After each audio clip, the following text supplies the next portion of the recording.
इसका उच्चारण और इसका क्या बेनिफिट है। मांडुक्य उपनिषद, उसके अंदर ओमकार के तीनों मात्राओं की व्याख्या पूर्ण रूप से है और मांडुक्य उपनिषद में 12 श्लोक ही है। उन 12 श्लोकों को व्याख्यात्मक रूप से ओमकारी के द्वारा ही ब्रह्म जो है उसको जानने की पूर्ण प्रक्रिया। ये तो शास्त्र का जो आप जानना चाहते थे। अब हम शरीर की दृष्टि से या वैज्ञानिक दृष्टि से यदि बात करें तो आकार, उकार और मकार, ये तीनों हमारे शरीर के ऊपर भी विशेष प्रभाव देते हैं। शरीर में हमारे एड़ी से लेकर के कमर तक के भाग, बेस रीजन तक, वहां पर आकार के स्पंदन शरीर में प्राण ऊर्जा को संतुलित करते हैं। दूसरा हमारा उकार, जो हमारे नाभि से लेकर के कंठ भाग तक के भाग को प्राण ऊर्जा में बैलेंस करते हैं। और तीसरा हमारा मकार, जो ठोड़ी से लेके सिर के पीछे के भाग तक प्राण ऊर्जा को बैलेंस करने का काम करते हैं।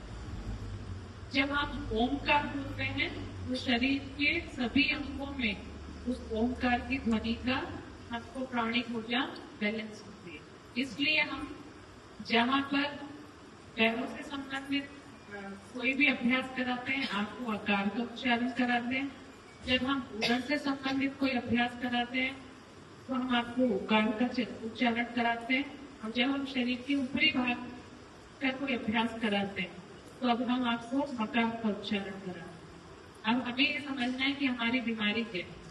जैसे अभी बहुत सारे लोग बोल रहे थे कि पैर के अंदर सूजन, पैर के अंदर जलन, पैर के अंदर सुन्नपन आना, पैर जो है उसका बहुत जल्दी थक जाना आदि, या घुटने की समस्या, या हम कहें कि एड़ी की समस्या, या हम कहें कि अभी आपने कहा क्रिएटिनिन की समस्या, यूरिन की समस्या, या हम कहें कि यूट्रस, प्रोस्टेट आदि की समस्या। इसका मतलब ये सारे अंग कहाँ हैं?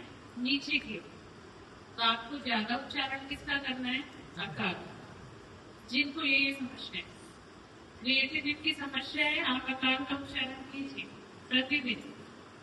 आंख बंद करके आराम से आपका क्रिएटिनिन लेवल डाउन हो जाएगा, क्योंकि वो ऊर्जा, वो तरंग, स्पंदन हमारे अंतर मन के माध्यम से उस स्थान विशेष तक पहुंचेगी और वहां जो असंतुलित ऊर्जा हुई है उसे वो बैलेंस करने का काम करेगी। इसी तरह से जिनको पाचन की कोई भी समस्या है, चाहे वो आपकी कब्जी हो, चाहे आपका हड्डियां हो, चाहे आपको अल्सर हो, चाहे आपको गैस्ट्रिक बनती हो, चाहे आपको एसिडिटी बहुत होती हो, इसी के साथ में हार्ट, आपको हार्ट के ब्लॉकेज है, आपको कोलेस्ट्रॉल बहुत ज्यादा रहता है, आपके हार्ट के अंदर जो है छेद है, आपने स्टंट डलवाया है, आपका फेफड़े अच्छे से काम नहीं कर रहे, आपको किसी भी तरह की जो है लंग्स के साथ में इंफेक्शन है, आपके गर्दन के अंदर सर्वाइकल का पेन है, आपको बैक पेन है, आपके हाथों में आपको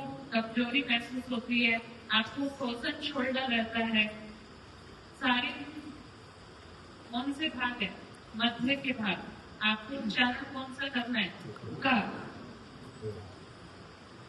और थोड़ी से लेकर के पीछे तक। दांत में यदि आजकल सबको बहुत ज्यादा सक्सेशन होता है, उसके ऊपर बोलना। नाक में एलर्जी है, स्वेलिंग हो जाती है, छींकें बहुत आती है, आंखों से संबंधित समस्या है, कान से संबंधित समस्या है, नींद की समस्या है, याद नहीं रहने की समस्या है, स्मृति अच्छी नहीं रहती है। स्मृति गड़बड़ मत करिएगा, मुझे भूल जाएंगे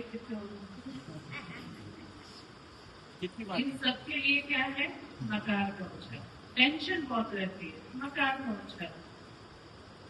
और कुछ भी याद नहीं आए, उच्चारण याद रख लीजिए। उस समय एकदम शांत होकर बैठिए, एक बार दो बार अपना उधर वाला सूक्ष्म कर लीजिए, 5 या 2 बार, और उसके बाद उच्चारण कीजिए जितना आपके पास समय।